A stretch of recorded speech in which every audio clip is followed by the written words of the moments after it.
e com caracteres do antigo hebraico, Pentateuco samaritano, ele atribui o quarto da cristã. É mais uma revisão do que uma tradução do texto hebraico. Eusébio e Cirilo fizeram referências a cópias, mas por muito tempo se julgou que tudo tinha perecido. Todavia, no princípio do século XVII, foi enviada uma cópia de Constantinopla a Paris. Depois disso, Ussher achou 6 cópias. Kennicott chegou a cotejar 16. Kennicott, muitos críticos que se seguiram consideram muito provável que aquela revisão tivesse sido levada para o reino de Israel por ocasião da separação das 10 tribos. Se fosse possível sustentar isso, teríamos uma prova evidente da antiguidade do Pentateuco. Afirmou-se que a animosidade para com Judá obstaria a que os profetas e os hagiógrafos entrassem no reino de Israel. Tanto que veja, Pentateuco samaritano, o único interesse deles é em relação à Torá. Então, em relação à Torá, eles fazem um aproveitamento aqui dessas traduções e constroem a sua recensão. Tá certo? Que ele chama aqui, na verdade, de apenas uma revisão, utilizando-se, entrando em contato com aquele hebraico antigo que foi empregado lá por Esdras. Então é um texto útil para fazer esta comparação entre eles. Septuaginta de 250 a.C., temos aqui a versão chamada dos 70, ou Septuaginta, foi feita no Egito por judeus de Alexandria.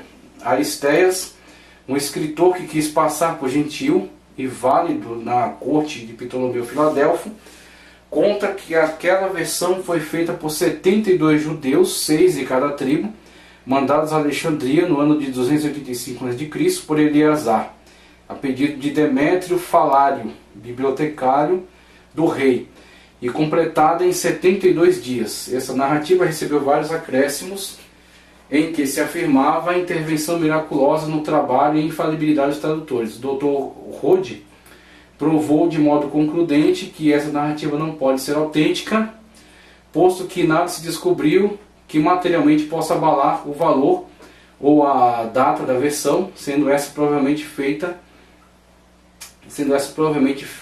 em datas diferentes após o referido ano de 285.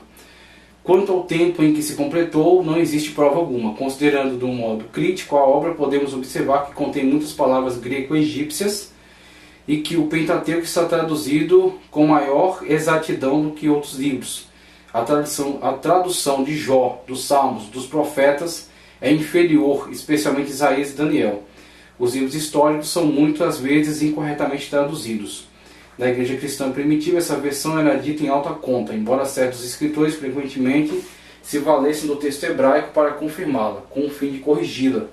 Compôs Orígenes a Exapla, ou versão de 6 colunas, que eu tive o privilégio, e a versão da Septuaginta, as traduções gregas do Antigo Testamento, feitas por Áquila, do Ponto, cerca de 130, e por Teodoro de Éfeso, feito em 160, e por cima, com Samaritano, cerca de 218. As 2 colunas restantes tinham o texto hebraico, e o mesmo texto e caracteres gregos. Esta obra, que no seu todo era constituída de 50 volumes, perdeu-se provavelmente no saque de Cesareia, feito pelos sarracenos no ano de 653. Felizmente, o texto da Septuaginta, que formava uma das colunas, tinha sido copiado por Eusébio, juntamente com as correções ou adições de outros tradutores, os quais Orígenes tinha inserido. Então vemos aí, somente as informações acerca daquilo que Orígenes já fez e que Jerônimo também fez na questão da Vulgata, que é você pegar textos hebraicos e fazer a comparação com a Septuaginta, exatamente para a correção de alguns equívocos cometidos nessa tradução. Ok? Então tem alguns problemas aí em relação à tradução para o grego, o que não é surpreendente, Então você tem a inspiração do Espírito Santo de Deus conduzindo todo o processo, você tem os autógrafos, mas dos autógrafos em diante você tem 2 situações. Uma é cópia, outra é tradução. Cópia, você pega aquilo que está e você trabalha como se fosse uma impressora. Pega aquele texto mais antigo, passa para um novo material, mas respeitando-se as mesmas características. Na tradução você tem um grande problema. Você tem um texto de uma cultura que está sendo transmitida para um texto de outra cultura, de outra língua, que tem outros adjetivos, outros verbos, outra construção sintática, gramatical. Então você vai ter que ter muita habilidade para fazer essa transferência. E mesmo assim, existem algumas expressões que são características daquela língua e que não encontrarão um sinônimo em outra. Então vai haver sempre um distanciamento. Então nas cópias você encontra problemas, não nos autógrafos, tá ok? Mas isso não atrapalha a questão da sagracidade. Versões latinas, você tem Vulgata 382 a 405 depois de Cristo. Vamos lá. Entre as mais antigas versões, baseada na dos 70, né, baseada na Septuaginta, havia a latina, feita na África, e muitas vezes transcrita no todo ou em parte em várias províncias do Império. Pelas diferenças que se encontraram nas cópias, tem alguns pensado que houve diversas versões, mas a opinião mais provável é de que se trata de revisões da mesma tradição original. A mais importante das revisões fez-se na Itália, em parte com a ideia de corrigir os provincianismos ou outros defeitos da versão africana. Agostinho refere-se a essa versão chamando-a de Ítala. Okay? Então o problema é, a tradução sendo feita em lugares diversos absorve a linguagem local, absorve características da linguagem local. É onde é necessário se construir a versão chamada Ítala para tentar corrigir esses regionalismos, né? É onde Agostinho entra em contato com essa versão Ítala. Jerônimo acha, em geral, muito boa. O seu tipo predominante de texto, como se pode inferir em muitos fragmentos que ainda nos restam, concorda com a Septuaginta, né? Com o manuscrito alexandrino. Concorda com o manuscrito alexandrino. E por algumas citações de Tertuliano, a versão deve pertencer pelo menos à última parte do segundo século.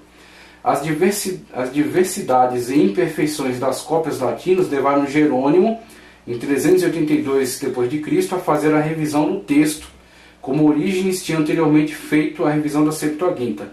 Empregou para este fim a Exapla, que serviu para que ele cuidadosamente corrigisse todo o Antigo Testamento, de que nos restam apenas algumas porções. Mas quando a revisão de Jerônimo estava se completando, aconteceu que a versão da Septuaginta, portanto, o tempo recebida favoravelmente pelos judeus, principiou a cair em descrédito, devido ao fato, provavelmente, de apelarem para ela os cristãos. Por esse motivo, tomou Jerônimo sobre si a empresa de uma tradução em latim feita diretamente do hebraico. Consagrou, pois, a esta obra o melhor de seu tempo durante 20 anos, completando-se em 405 d.C., em reverência à supersticiosa, uma reverência supersticiosa à versão da Septuaginta fez com que muitos fizessem oposição à obra de Jerônimo, mas a tradução foi ganhando terreno no tempo de Gregório o Grande, 604 d.C., já tinha ela pelo menos igual autoridade e foi dignificada com o nome de Vulgata, Versio Vulgata, versão corrente. Então, ok, aqui já é suficiente. Temos aí Jerônimo, que aproveita principalmente a Septuaginta, mas quando ela começa a cair em descrédito por ser largamente utilizada pelos cristãos, ele recorre sim ao texto hebraico, tá certo? Para que possa então apresentar uma tradução sobre a qual não pese certa desconfiança, tá certo? Então, mesmo para desfazer qualquer desconfiança em relação à perícia da sua tradução. Então, ele emprega 20 anos para entender o hebraico e realizar toda a tradução a partir também do hebraico, construindo então a Vulgata Latina, ok? E modificando as versões Ítala que havia anterior. Peshitta, para concluir aqui a nossa grande aula. Deixa eu só ver como é que está a câmera aqui. Peshitta. A versão Peshitta, correta ou simples das Sagradas Escrituras, foi feita diretamente do hebraico e concorda rigorosamente com o texto massorético.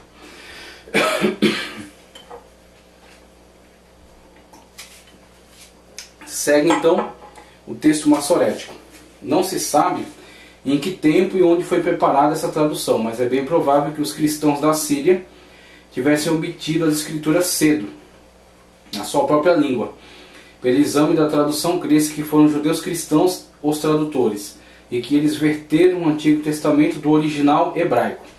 Esta versão contém todos os livros canônicos do Antigo Testamento e todos os do Novo Testamento, com exceção de 2ª de Pedro, 2ª e 3ª de João, tá certo? A Epístola de Judas e o Apocalipse. O texto difere de todos os principais